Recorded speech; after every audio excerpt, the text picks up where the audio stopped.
नमस्ते दोस्तों। मेरा नाम है वेदांत और आज हम देखने वाले हैं क्लास 11th एनसीईआरटी इकोनॉमिक्स का चैप्टर 4 विच इज़ पॉवर्टी। इस वीडियो में हम 6 इंपॉर्टेंट चीज़ें कवर करेंगे।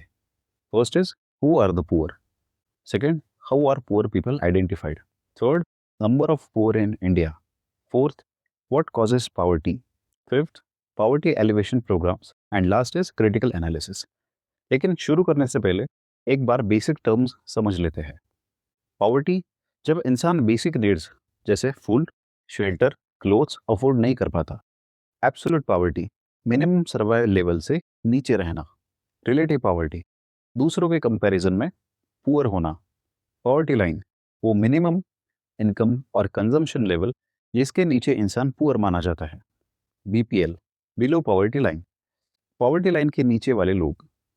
पॉवर्टी एलिवेशन पॉवर्टी को कम करने के लिए एफर्ट्स और प्रोग्राम्स। अब जब बेसिक्स क्लियर हो गए तो चलिए शुरू करते हैं। सबसे पहले समझते who are the poors.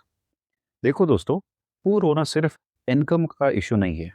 Poor लोग वो होते हैं जो अपनी बेसिक नीड्स को भी प्रॉपरली फुलफिल नहीं कर पाते, जैसे प्रॉपर खाना नहीं, पक्का घर नहीं, हेल्थ केयर और एजुकेशन की कमी होना। इंडिया में पॉवर्टी ज़्यादा दिखती है रूरल एरियाज में, SC ST कम्युनिटीज़ में एंड कैजुअल लेबर्स में। सिंपल लाइन याद रखना, जैसे कि पॉवर्टी सिर्फ पैसे की नहीं, अपॉर्चुनिटीज की भी कमी होती है। अब सवाल आता है, कैसे डिसाइड होता है कि कौन पुअर है? In how are poor people identified. इसके लिए यूज होती है पॉवर्टी लाइन का कंसेप्ट। पॉवर्टी लाइन का मतलब मिनिमम इनकम या कंजम्पशन लेवल जो एक इंसान को सर्वाइव करने के लिए चाहिए होता है। इंडिया में ये कैलकुलेट होता है फूड रिक्वायरमेंट्स और बेसिक नीड्स के बेसिस पर। अगर कोई इंसान इस लेवल से नीचे है तो वो बीपीएल कैटेगरी में आता है, which is below poverty level. लेकिन प्रॉब्लम क्या है? Different methods is equal to different results. Reality को एक्यूरेटली कैप्चर नहीं कर पाते। मतलब मेजरमेंट तो है पर परफेक्ट नहीं है। चलो अब देखते हैं इंडिया में पुअर लोग कितने हैं in number of poor in India. India में पॉवर्टी ग्रेजुअली रिड्यूस हुई है, लेकिन अभी भी एक मेजर इशू है। 1990s के बाद इकोनॉमिक ग्रोथ के साथ पॉवर्टी कम हुई, लेकिन पॉपुलेशन ज़्यादा होने की वजह से एब्सोल्यूट नंबर अभी भी हाई है। रूरल पॉवर्टी अर्बन से ज़्यादा है।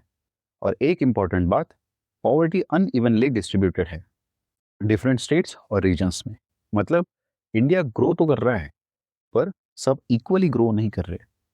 अब सबसे इम्पॉर्टेंट सवाल, पॉवर्टी होती ही क्यों है? In what causes poverty.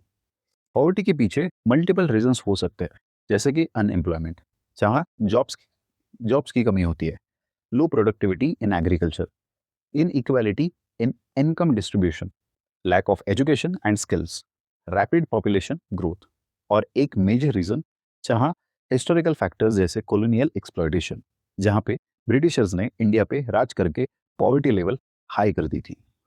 Simply समझो, जहाँ अपॉर्चुनिटीज कम है वहाँ पॉवर्टी लेवल ज़्यादा होगी। तो गवर्नमेंट ने इस प्रॉब्लम को सॉल्व करने के लिए क्या क्या किया होगा, which we will see in poverty alleviation programmes.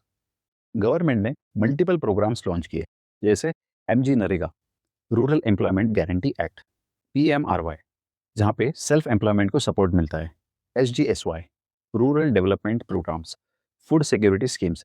इनका एम है एम्प्लॉयमेंट देना, इनकम बढ़ाना और बेसिक फैसिलिटीज प्रोवाइड करना। मतलब direct help plus long term development.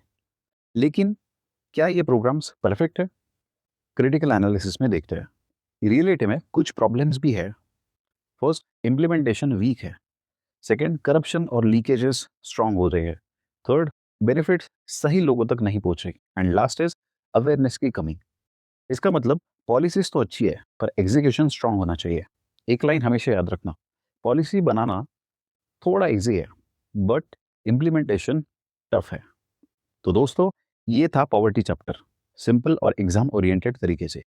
अगर इंडिया को ट्रूली डेवलप करना है तो पॉवर्टी को एलिमिनेट करना होगा। अगर वीडियो हेल्पफुल लगा हो तो लाइक, शेयर और सब्सक्राइब जरूर करें। मिलते हैं नेक्स्ट वीडियो में।